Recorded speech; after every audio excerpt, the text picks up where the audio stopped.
por la lista de Sandleris. La lista de Sandleris, ¿no? Que es el presidente del Banco Central, que publicó la lista de los, no sé si eran 900 personas que habían comprado más de $10.000, como si fueran unos delincuentes, ¿no? Publicó la lista con el DNI, con el número de quit. Terrible. Después en el Banco Central aclararon que toda la vida en el Banco Central, cuando hay infracciones a la ley penal cambiaria o eventualmente a normativas cambiarias, el Banco Central suele informar eso, pero se lo informa a las entidades financieras.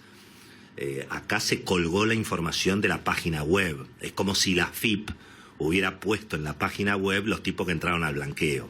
Si querés, no es exactamente así, pero como todos sabemos lo que estaba pasando y que había habido justamente, el Banco Central se había dormido en una normativa y después salió a escrachar a la gente. Desde el punto de vista legal, bueno, no sé cuál será, pero políticamente no se recuerda en el mercado financiero, ni en la época de Cámpora, ni en la época de Isabel, ni por supuesto en la democracia tampoco, no se recuerda que se haya escrachado a 900 personas en Argentina con nombre y apellido por haber comprado $15.000, ¿te das cuenta? Una cosa realmente muy penosa en lo político, independientemente de las...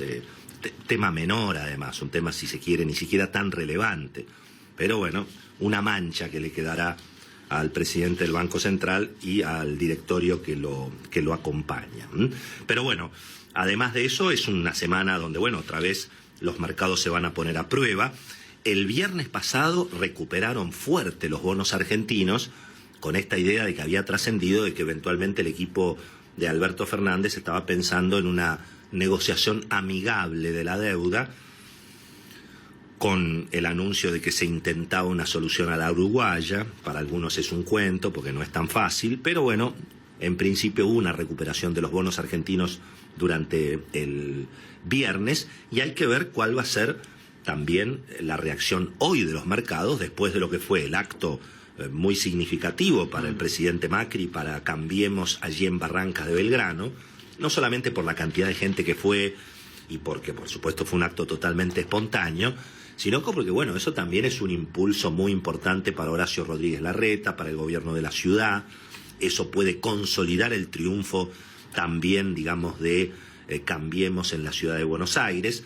Y eventualmente, aunque tal vez no se llegue a dar vuelta a la elección, no lo sabemos, digamos, pero bueno, es evidente que en estos últimos 30 días de campaña electoral, y bueno, esto le ha dado mucho ánimo al presidente, al equipo de campaña del presidente Macri, y aún si se achicara la diferencia y la representación de la oposición el día de mañana fuera más significativo, bueno, ya eso en sí mismo es una noticia un poquito más alentadora que lo que parecía después de las PASO, donde, bueno, el kirchnerismo prácticamente venía arrasando.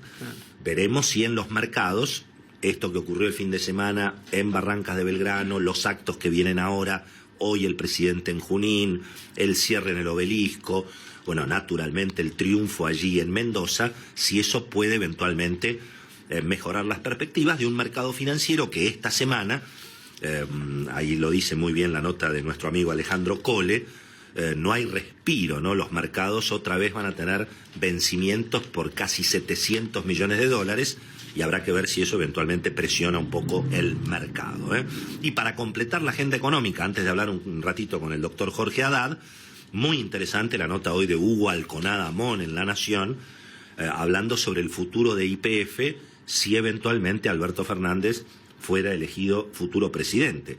Dice Hugo Alconada Amón en la página 10 de La Nación de hoy que el futuro de YPF abre una puja interna muy fuerte, aparentemente ahora entre Cristina y Sergio Massa. Pues, mirá. Recordemos que cuando Cristina estatizó YPF, es como que se hizo petrolera. En ese momento apareció Galucho, Axel Kicillof desreguló un poco, no desreguló, pero liberó un poco los precios, y dice Hugo Alconada Amón que Sergio Massa se muestra muy interesado en controlar la compañía, pero aparentemente Cristina Kirchner le ha pedido un informe a Miguel Galucho, que es un hombre obviamente de enormes pergaminos y además con mucha experiencia en YPF, y veremos si eso bloquea eventualmente las intenciones de Sergio Massa. Todo esto hay que votar, hay que ir a las elecciones, tiene que ganar Alberto Fernández, si gana, hay mucho por ver todavía, pero bueno, muy interesante la agenda económica de esta semana. Saludamos entonces al doctor Jorge Haddad, uno de los hombres que más sabe de derecho tributario y de la famosa ley penal cambiaria, que es aparentemente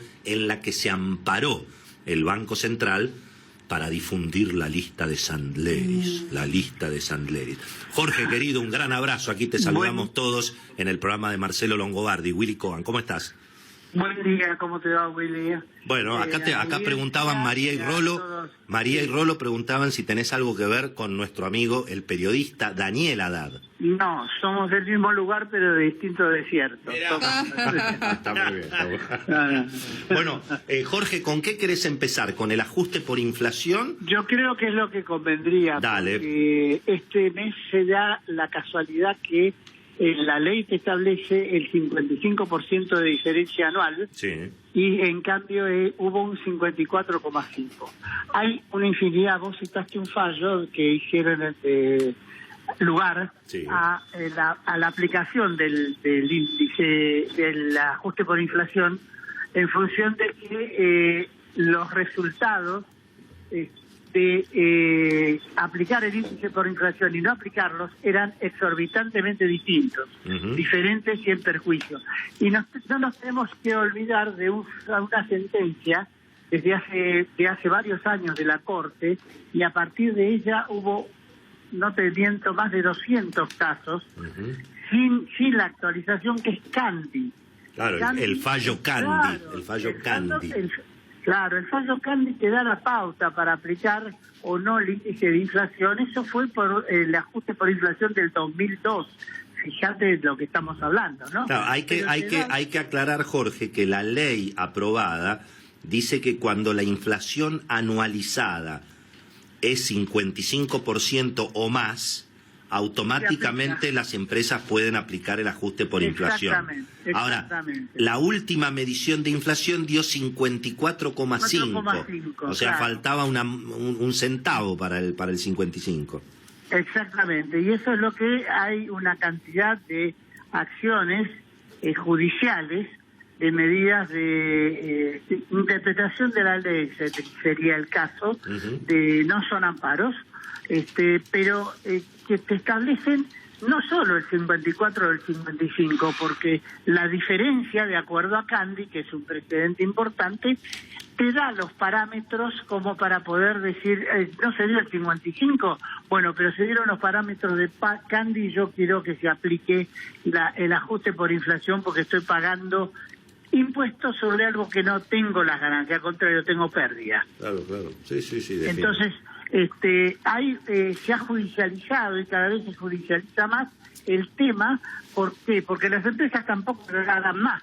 Sí. Acá hay una nota en Ámbito que dice que los jueces empiezan a conceder cautelares por 180 días a las empresas, obligan a la FIP a abstenerse de iniciar acciones contra los contribuyentes y, en principio, a la espera del próximo gobierno, digamos. Sí, acá hay que tener una serie de recaudos, por ejemplo, para que no lo considere la FIP, cambiando un criterio de Candy del 2002, que no lo considere que eso es un intento, un ardido engaño como para evadir impuestos. Claro.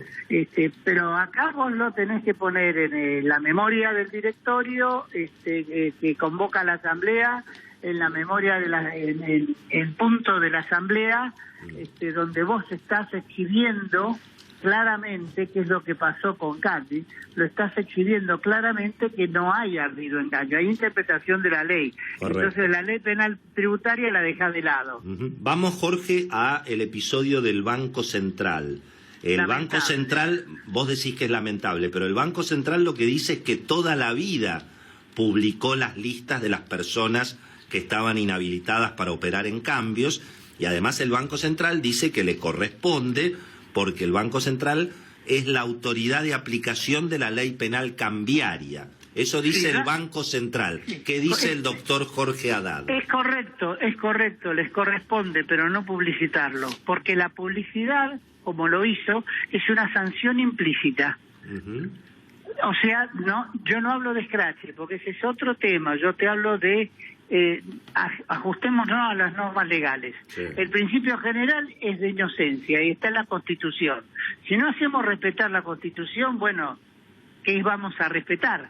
Y si el Banco Central no respeta la Constitución, estamos mal. Y si no la respetó como costumbre, que se empiece a acostumbrar a respetar la Constitución, tanto el Banco Central como la AFIP, como un montón de organismos, que hacen lo mismo. La ley penal cambiaria le da facultades al Banco Central para hacer sumarios.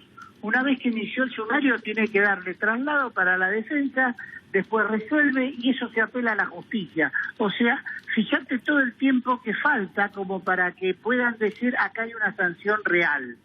Y publico recién, si estoy autorizado, que la ley penal cambiaria no lo autoriza, el artículo 17 de la ley penal cambiaria, que es el famoso mencionado, se autoriza a pedir medidas precautorias, como por ejemplo que no puede actuar en cambios. Sí, claro. Es lógico, si tuvo una infracción, tiene un sumario, no puede actuar en cambios, no puede importar, y otras medidas cautelares. Pero aquí se está poniendo en la misma, se está poniendo en el mismo nivel a un estafador o a un tipo que compró $5.000 más que el autorizado porque no sabía, al exterior, claro. O porque no sabía, porque originalmente no se sabía si era por cuenta o por persona, ¿no? Exacto, porque no era claro. No se sabía si era por persona ¿Puede algún damnificado que ha aparecido en la lista podría ser un daños y perjuicios, digamos? Pero claro, no solo un daños y perjuicios, sino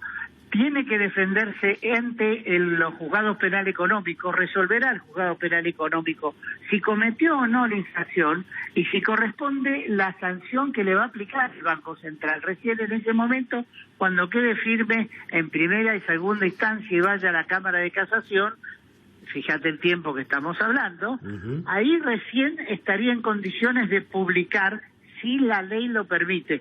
Para mí la ley no lo permite ni lo autoriza.